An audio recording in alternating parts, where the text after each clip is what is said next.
Is MapleStory worth playing in 2022? I've seen some of these types of videos, so I figured I'd give my take on it as a player who has played this game for over a decade at this point. MapleStory KMS is a 19-year-old game at this point. It was first launched in Korea in April of 2003. Global MapleStory GMS was launched shortly after. As most Maplers know, GMS is modeled pretty much after KMS with some exceptions here and there. Now let's get into the pros and cons of this game. First off, starting with the positives. MapleStory is a time-tested game and has over 2 decades of history behind it. One reason behind this longevity is the never-ending improvements, changes, and contents that MapleStory continues to publish. Progression is the vital element to any game that wants to stand the test of time. Humans crave progression, not only in life, but also in games. Pretty deep right there. If the game doesn't progress, the player will get bored and leave. Think about it. Why do you play games like League of Legends, Pokemon, Call of Duty? There's always a progression aspect of it that keeps you locked in. Once you beat the game, you'll get bored, leave, play another game, or sometimes a newer version of the game, such as Pokemon that never stops releasing basically the same version of the game. Come on. This is one aspect that MapleStory does very well. I mean, really, think about it.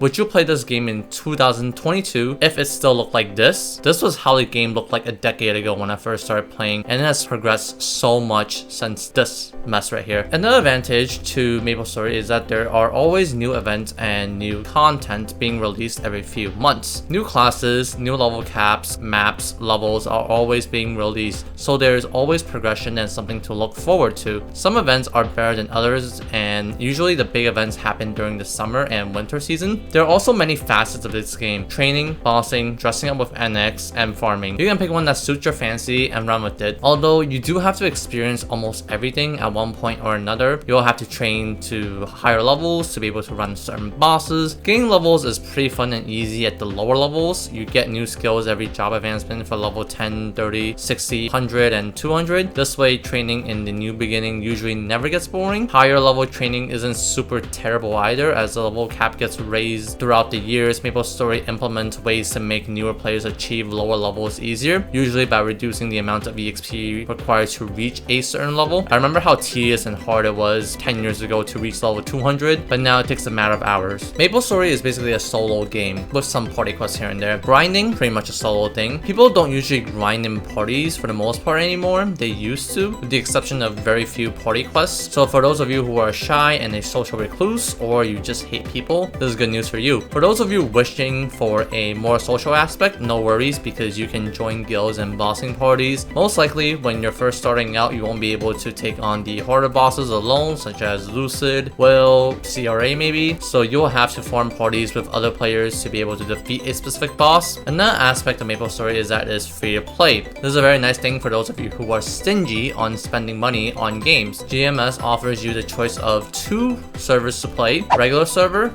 and reboots. Regular servers are more pay to win and have more things than reboots, such as a frenzy totem, which greatly increases the spawn of a map and helps you train. It's a bit hard to start in regular servers if you don't plan to spend a couple hundred into the game over the course of your lifetime. If you're completely free to play, I suggest going reboot because you can basically farm everything, although it might take a significant amount of effort. There's also no market there like there is in regular servers. That's something I cannot live without, so I'll choose regular servers over reboots anytime, and I would do so again if given the same choice. You can still grind everything out in regular servers, and almost everything can be purchased without needing to spend real money, but there's definitely a funding curve that is harder in the beginning. Anything that you want in cash shops, such as cubes and NX items, can be bought with Maple points. There is a meso market for you to exchange mesos, a type of in-game currency, for Maple points, which is basically another type of in-game currency. One thing I want to tell MapleStory players is that MapleStory is a very gambling heavy game, because most, if not all, of the mechanics in MapleStory is RNG based, meaning the results will be random. If you have a gambling problem, I wouldn't suggest playing this game because you might just lose all of your money. With that said though, the gambling aspect of this game is what makes this game its money. There are various ways to pump money into the game, such as premium surprise style boxes for pre-looking cash equipments, gear progression through flaming, cubing, scrolling, sword forcing, fusing to make special vac pets that greatly enhance the quality of life aspect of this game, and special mini games like Marvel Machine, Philo books to roll for special pay-to-win items. It's basically a slot machine in real life, thereby sustaining the game for almost 2 decades now. Developers and servers don't come cheap. The company has to make its money somehow. That's just a reality. And I would put this as a positive because MapleStory is finding ways to make money to sustain the server. Otherwise, the game would have been closed down long ago. That's basically it for the positives. Moving on to the negatives. The biggest negative about this game are the bugs, glitches, and lags that sometimes take forever to fix.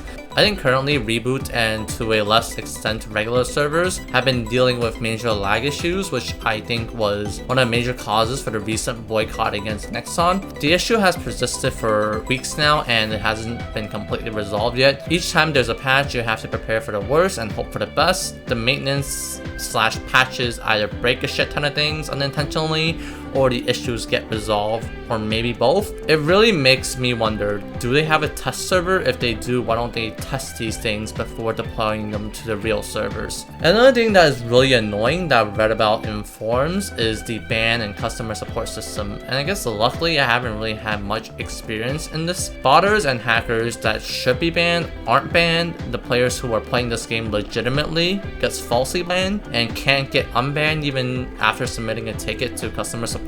In other words, sometimes you can just get randomly banned out of the blue and lose all of your progress in the game. I don't know if that still happens, but it's occurred quite often in the past from what I've seen in the forums. There were also instances where Maple accounts got hacked and Nexon couldn't or didn't do anything to resolve the issue. That alone is a red flag to me because at any moment you can lose your account to hackers or random bans. And yes, I've been hacked before on different accounts, and no, I didn't get my stuff back. However, Nexon was kind enough to offer me a hair and face change coupon for the billions of mesos and items that I lost. That was over 5 years ago though, and I have since maybe not forgotten this issue at all.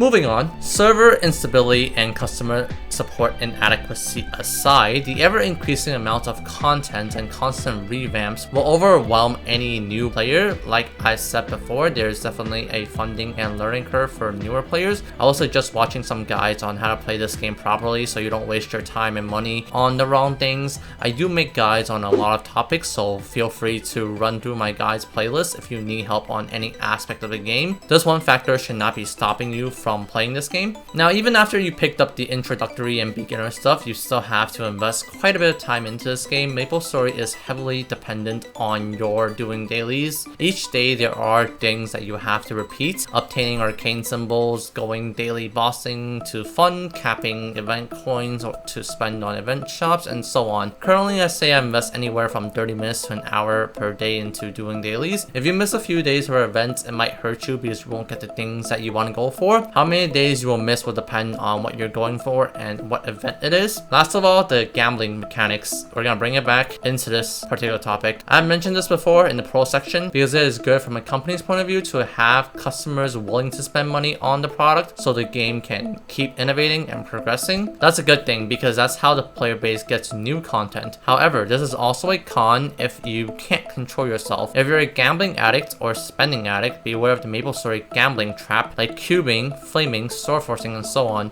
You can quickly spend a shit ton of money into this game and not realize it. I know people who are taking out loans and going paycheck to paycheck for this game. That's not how I want to spend my life, but to each his own. Everything that I spend in this game is excess income, so I don't mind pissing it away a few bucks here and there. This isn't necessarily a determinant factor though, but it is something that you should be aware of. So, in conclusion, is MapleStory worth playing in 2022? Yes, kind of. I enjoy 2D games way more than I do 3D games because 3D games tend to stress me out since it constantly puts me in a fight or flight mode, such as Battlefield 3, Counter-Strike, COD. MapleStory is probably the best 2D game I've seen that doesn't stress me out too much. I enjoy progressing in this game, but slowly. I get bored if I hit the Giga Whale status way too soon. Honestly, if it weren't for the taking a long time to fix bugs, glitches, problems at times, and the false bans and inadequate inadequate customer support system at times, MapleStory would easily be one of the best games out there. These major flaws can force many players to quit or just not play the game altogether.